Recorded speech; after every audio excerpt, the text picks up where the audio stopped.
गरीबी, abuse, failure, सब कुछ झेलने के बाद भी एक आदमी ने खुद को दुनिया का टफेस्ट मैन बना लिया। अगर कोई मेंटली स्ट्रांग बनना चाहता है तो ये कहानी पूरी लाइफ बदल सकती है। आज की हमारी इस गहन चर्चा का मुख्य फोकस बिल्कुल यही है। हम डेविड गॉगिन्स की बेहद चर्चित किताब कांट हर्ट मी की गहराई में जाने वाले हैं। ये सिर्फ किसी की आत्मकथा नहीं है, बल्कि इस बात का एक जीता जागता प्रमाण है कि इंसान का शरीर और दिमाग असल में किस हद तक जा सकता है। और हमारा मिशन आज सिर्फ कोई फील गुड या मोटिवेशनल कहानी सुनना नहीं है। हमारा असली उद्देश्य उस विज्ञान और मनोविज्ञान की परतों को खोलना है जो इस पूरी प्रक्रिया के पीछे छिपा है। हमें यह समझना है कि कैसे कोई इंसान अपने सबसे गहरे डर, अपने सबसे भयानक दर्द और बचपन के आघात को अपनी सबसे बड़ी ताकत में बदल सकता है। ये सिर्फ एक विचार नहीं है, बल्कि इंसान के दिमाग की पूरी वायरिंग को बदलने की एक बहुत ही जटिल मनोवैज्ञानिक प्रक्रिया है। ठीक है, तो चलिए इसे विस्तार से समझते हैं। कहानी की शुरुआत होती है न्यूयॉर्क के विलियम्सविले से। पैराडाइज रोड पर उनका घर था। बाहर से देखने पर यह घर एकदम किसी अमेरिकन ड्रीम जैसा लगता था। बड़ा सा लॉन, गैराज में महंगी गाड़ियां, एकदम परफेक्ट तस्वीर। लेकिन अंदर की सच्चाई कुछ और ही थी। हाँ, उस बंद दरवाजे के पीछे जो चल रहा था वो किसी नरक से कम नहीं था। उनके पिता ट्रूनिस गोगिन्स का एक रोलर स्केटिंग रिंग था जिसका नाम था स्केटलैंड। वहाँ डिस्को लाइट्स और मशहूर हस्तियों का आना जाना लगा रहता था। लेकिन उसी चकाचौंध के बीच 6 साल का एक बच्चा, सिर्फ 6 साल का, रात रात भर काम करता था। बहुत छोटी उम्र है। बिल्कुल, वो बच्चा खून से सने टॉयलेट साफ करता था और रात को ऑफिस के सोफे के उसी कुशन पर सोता था जिसके ठीक नीचे एक भरी हुई बंदूक रखी होती थी। बाप रे। और जब वो घर लौटते थे तो पिता का बेल्ट से किया जाने वाला क्रूर अत्याचार शुरू हो जाता था। यहाँ जो बात सबसे दिलचस्प है वो ये है कि इस तरह के खौफनाक माहौल का एक विकासशील दिमाग पर क्या असर होता है। अगर हम इसे न्यूरोलॉजी के नजरिए से देखें तो इसे टॉक्सिक स्ट्रेस कहा जाता है। जब कोई बच्चा लगातार डर, हिंसा और दुर्व्यवहार के साए में बड़ा होता है तो उसके दिमाग का वो हिस्सा जो खतरे को भांपता है, जिसे एमिगडाला कहते हैं। हाँ, एकदम सही, वो एमिगडाला हमेशा फाइट या फ्लाइट मोड में रहता है। दिमाग हमेशा यही सोचता रहता है कि अगला वार कब होगा और उससे कैसे बचना है। मतलब उस बच्चे का दिमाग कुछ नया सीखने या दुनिया को समझने के बजाय सिर्फ जिंदा बचने की जद्दोजहद में लगा रहता है। वही तो। और इस लगातार रहने वाले स्ट्रेस की वजह से कॉर्टिजोल जैसे हार्मोन दिमाग में भर जाते हैं जो असल में मस्तिष्क के उन हिस्सों के विकास को रोक देते हैं जो भाषा, याददाश्त और तार्किक सोच के लिए जिम्मेदार होते हैं। यही वजह थी कि स्कूल में पढ़ाई करना डेविड के लिए इतना मुश्किल था। याददाश्त काम नहीं करती थी और वो सामाजिक रूप से भी बहुत पीछे छूट गए थे। क्योंकि दिमाग की न्यूरोप्लास्टिसिटी उस वक्त सिर्फ आघात सहने के हिसाब से ढल रही थी। बिल्कुल, उनका शरीर भले ही क्लासरूम में बैठा होता था, लेकिन उनका दिमाग हमेशा उस खौफनाक घर के साए में रहता था। ये बात हम सब के लिए एक बहुत बड़ा आईना है। हम अक्सर देखते हैं कि लोग अपने बैड हैंड यानी खराब परिस्थितियों को लेकर शिकायत करते रहते हैं। किसी का बचपन खराब रहा होता है, किसी के पास पैसे की तंगी होती है, तो किसी के पास मौके नहीं होते। लोग अक्सर इन कमियों को दुनिया से छिपाने की कोशिश करते हैं, जो कि एक स्वाभाविक इंसानी फितरत है। हाँ, लेकिन यहाँ कहानी हमें सिखाती है कि अपने दर्द और अपने बहानों को छिपाने के बजाय उन्हें पूरी तरह से स्वीकार करना ही पहला कदम है। उन कमियों को अपना हथियार बनाना होता है। ये कहना आसान है लेकिन करना बहुत मुश्किल। और ध्यान देने वाली बात यह है कि डेविड के जीवन में भी ये बदलाव कोई जादू की तरह रातों रात नहीं हुआ। जब वो अपनी युवावस्था में पहुंचे तब तक परिस्थितियां उन्हें पूरी तरह से तोड़ चुकी थी। उनके पास कोई दिशा नहीं थी। हाँ, ये जानना बहुत जरूरी है कि एक समय ऐसा आया जब उनका वजन 297 पाउंड यानी लगभग 135 किलो हो गया था। वो रेस्टोरेंट में कॉकरोच मारने का काम करते थे। भविष्य एकदम अंधकारमय था। डिप्रेशन पूरी तरह हावी था। वो जिंदगी के सबसे निचले स्तर पर थे। बिल्कुल निचले स्तर पर। लेकिन फिर एक रात घर पर टीवी देखते हुए उन्होंने नेवी सील की बर्ड्स क्लास 224 की हेल वीक की एक डॉक्यूमेंट्री देखी। उन्होंने देखा कि कैसे सैनिक कीचड़ में, ठंडे पानी में बुरी तरह तड़प रहे हैं, कांप रहे हैं, लेकिन फिर भी हार नहीं मान रहे हैं। उस दर्द को देखकर आपको पता है, उन्हें उन सैनिकों से जलन हुई। जलन? ये बहुत अजीब प्रतिक्रिया है। हाँ, क्योंकि उन सैनिकों के पास उस दर्द को सहने के लिए एक मकसद था। इसके बाद जो हुआ वो रोंगटे खड़े कर देने वाला है। उन्होंने अपना सिर मुंडवाया और सीधे आईने के सामने जाकर खड़े हो गए। इस आईने को उन्होंने अकाउंटेबिलिटी मिरर या जवाबदेही का आईना नाम दिया। उन्होंने खुद को सांत्वना देने वाली कोई बात नहीं की। उन्होंने खुद को सबसे कड़वी सच्चाई बताई कि वो अनपढ़ है। हाँ, कि वो अनपढ़ हैं, मोटे हैं और अपनी नाकामियों के लिए सिर्फ बहाने बना रहे हैं। मनोविज्ञान में इस अकाउंटेबिलिटी मिरर की अवधारणा बहुत गहरी है। देखिए, इंसान का स्वाभाविक न्यूरोलॉजिकल रिस्पॉन्स होता है अपने ईगो को बचाना। हम कॉग्निटिव डिसोनेंस से बचने के लिए खुद से झूठ बोलते हैं। हम कहते हैं कि परिस्थितियां ही ऐसी थी। बिल्कुल। या हम कहते हैं कि ये काम मेरे लिए बना ही नहीं था।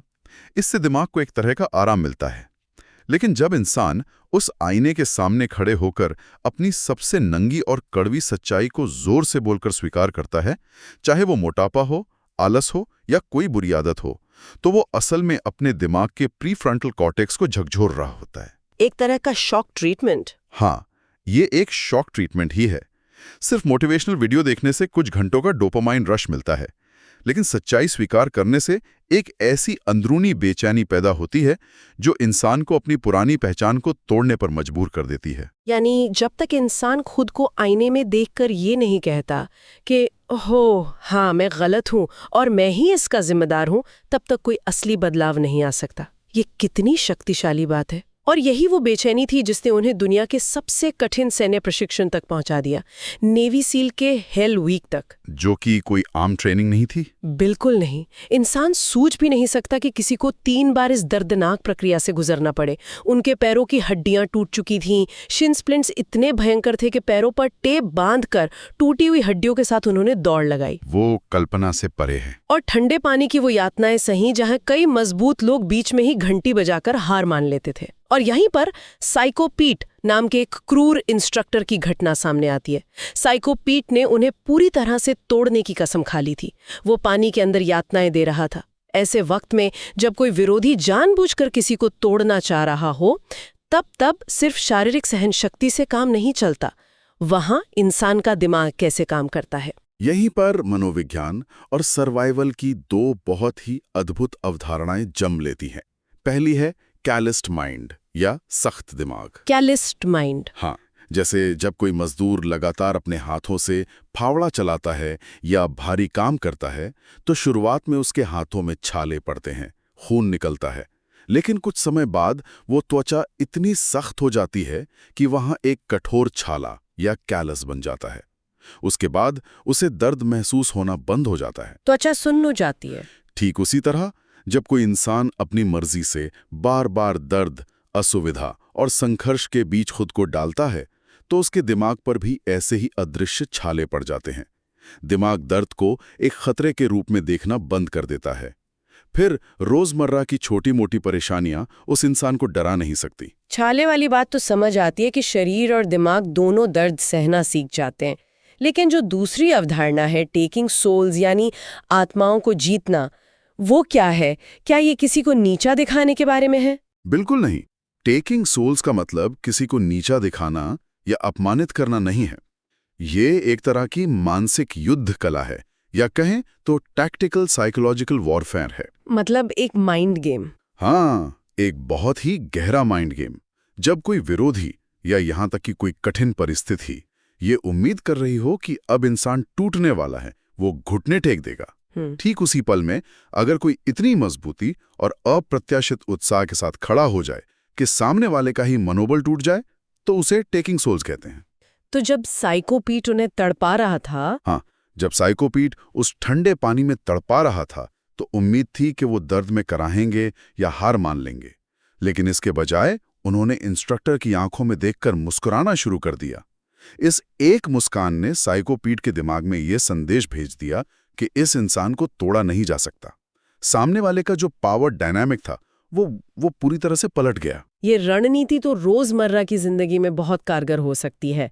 मान लीजिए दफ्तर में कोई बहुत मुश्किल प्रोजेक्ट आ गया हो, जहां बॉस को लग रहा हो कि अब टीम टूट जाएगी, या स्कूल कॉलेज की कोई ऐसी परीक्षा हो जिसे पास करना असंभव लग रहा हो। बिल्कुल, परिस्थितियां भी साइकोपीट जैसी हो सकती हैं। हाँ, तो जब परेशानियां पूरी ताकत से हावी होने की कोशिश करें, तब घबराने के बजाय अगर पूरे आत्मविश्वास से मुस्कुराकर उस चुनौती का सामना किया जाए, तो आधी लड़ाई तो वहीं जीती जा सकती है। ये मानसिकता इंसान को शिकार से सीधा विजेता बना देती है। सही बात है। यहाँ से बात सच में बहुत रोमांचक हो जाती है। नेवी सील बनने के बाद भी वो रुके नहीं। उन्होंने सैन डिएगो वन डे नाम के एक अल्ट्रा मैराथन में हिस्सा लिया। ये कोई छोटी मोटी दौड़ नहीं थी, ये 100 मील यानी लगभग 160 किलोमीटर की दौड़ थी। वो भी बिना किसी खास ट्रेनिंग के। यही तो सबसे हैरानी की बात है, उन्होंने इसके लिए कोई ट्रेनिंग नहीं की थी। रेस के दौरान उनके पैरों की हड्डियां टूट गईं, उनके गुर्दे काम करना बंद करने लगे थे, उन्हें पेशाब में खून आ रहा था, शरीर पूरी तरह से शटडाउन हो रहा था। एकदम। एक समय ऐसा आया जब वो एक कुर्सी पर बैठ गए और हिलना तो दूर, खड़े भी नहीं हो पा रहे थे। इसके बाद भी उन्होंने वो रेस पूरी की और आगे चलकर बैड वाटर 135 जैसी दुनिया की सबसे खतरनाक और गर्म रेस भी दौड़ी। मेरा सवाल ये है कि जब शरीर के पुर्जे ही काम करना बंद कर दें, ऑर्गन फेल हो रहे हों, तब इंसान ऊर्जा लाता कहाँ से है? उस वक्त तो कोई मोटिवेशनल कोट भी काम नहीं आता। बिल्कुल उस स्तर पर कोई बाहरी प्रेरणा काम नहीं करती, और इसका जवाब उनके द 40% रूल में छिपा है। ये नियम विज्ञान के नजरिए से बहुत सटीक है। ये रूल बताता है कि जब हमारा शरीर और दिमाग पूरी तरह से हार मान लेता है, जब अंदर से आवाज आती है कि अब एक कदम भी और नहीं रखा जा सकता, तब असल में हमने अपनी कुल शारीरिक और मानसिक क्षमता का केवल 40% ही इस्तेमाल किया होता है। सिर्फ 40%? ये सुनकर तो ऐसा लगता है जैसे हम हमेशा अपनी आधी क्षमता से भी कम पर जी रहे हैं। विज्ञान भी यही कहता है। हमारे दिमाग में एक गवर्नर होता है, बिल्कुल वैसे ही जैसे कुछ गाड़ियों में गति को एक सीमा से आगे बढ़ने से रोकने के लिए सिस्टम लगा होता है, स्पीड लिमिटर की तरह। हाँ, दिमाग का मुख्य काम हमें महान बनाना नहीं है, उसका काम हमें सुरक्षित रखना है। इसलिए जैसे ही शरीर को थोड़ा ज्यादा दर्द, थकान या ऑक्सीजन की कमी महसूस होती है या लैक्टिक एसिड बढ़ने लगता है, तो दिमाग का अमिगडाला खतरे की घंटी बजाने लगता है। वो गवर्नर हमें चोट या मौत से बचाने के लिए ब्रेक लगा देता है। तो वो जो थकान का एहसास है, वो असल में एक धोखा है। एक तरह से हाँ। असली मानसिक और शारीरिक विकास उस 40% की सीमा को पार करने के बाद ही शुरू होता है। जब वो 100 मील की रेस में टूटे हुए पैरों के साथ कुर्सी पर बैठे थे, तो उनका 40% खत्म हो चुका था। बाकी का 60% हासिल करने के लिए उन्हें अपने ही दिमाग के सर्वाइवल मैकेनिज्म से लड़ना पड़ा। ये बात सच में झकझोर देने वाली है। लेकिन जब शरीर पूरी तरह से टूट चुका हो, तब दिमाग के उस गवर्नर को बाईपास कैसे किया जाए? जब दर्द सहने की सीमा पार हो चुकी हो, तो वो बची हुई 60% ऊर्जा आखिर निकाली कहाँ से जाती है? यहीं पर एक बहुत ही दिलचस्प मनोवैज्ञानिक तकनीक काम आती है, जिसे द कुकी जार कहा जाता है। Cookie jar? हाँ, जब इंसान दर्द के मारे पूरी तरह टूट चुका हो, तब उसे अपने दिमाग के कुकी जार में हाथ डालना चाहिए। ये कुकी जार असल में इंसान की अपनी यादों का, अपनी जीतों का एक मानसिक संग्रह है। इसमें वो सभी छोटी बड़ी सफलताएं और भयानक संघर्ष शामिल होते हैं जिन्हें इंसान ने अतीत में हराया है। तो उस कुर्सी पर बैठे हुए उन्होंने क्या किया? जब वो रेस में हार मान रहे थे, तो उन्होंने याद किया कि कैसे उन्होंने बचपन में उस खौफनाक दुर्व्यवहार को झेला था, कैसे उन्होंने 135 किलो से अपना वजन कम किया था, और कैसे उन्होंने 3 बार हेल वीक की यातनाएं सही थी। उन्होंने अपनी ही पुरानी जीतों को एक ईंधन की तरह इस्तेमाल किया। बिल्कुल, उन पिछली जीतों को याद करने से दिमाग में एक रासायनिक बदलाव होता है।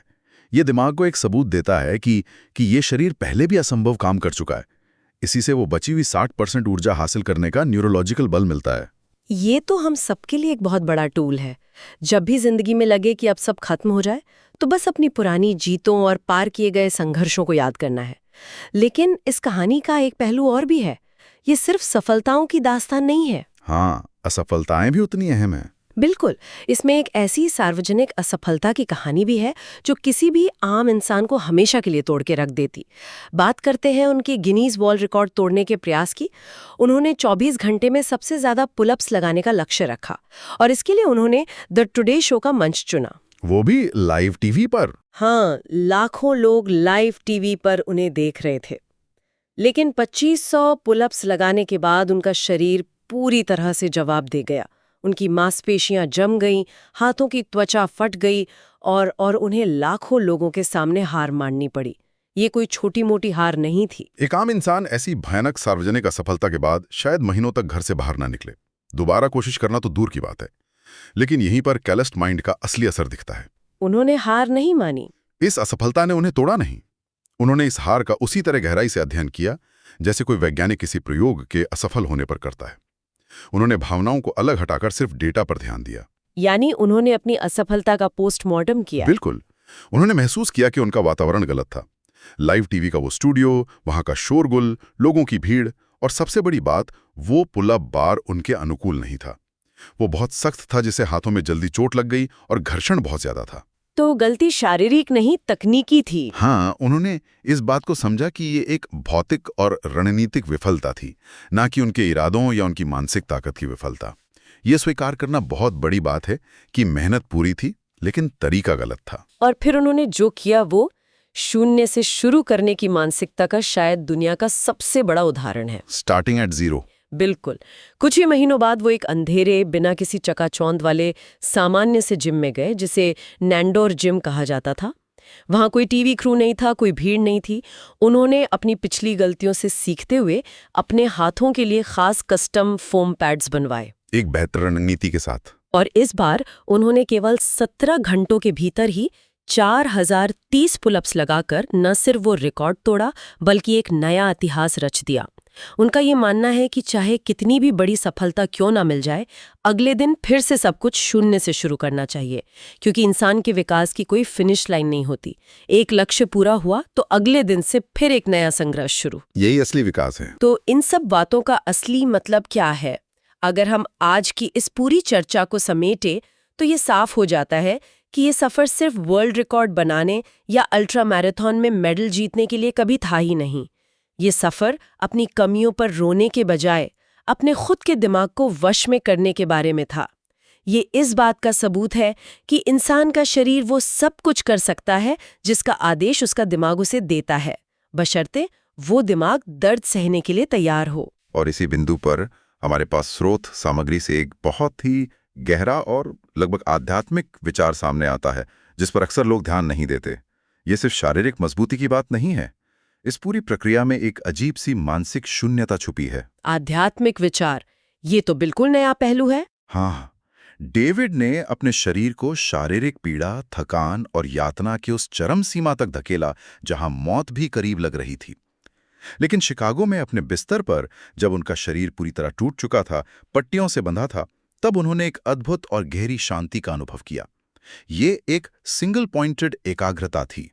दिमाग से सारे विचार, सारा शोर गायब हो चुका था। ये सच में हैरान करने वाला है। अत्यधिक शारीरिक दर्द से ऐसी शांति कैसे मिल सकती है? लोग तो शांति के लिए पहाड़ों पर जाते हैं, ध्यान करते हैं। और यही वो सवाल है जो इंसान की चेतना के बारे में सोचने पर मजबूर करता है।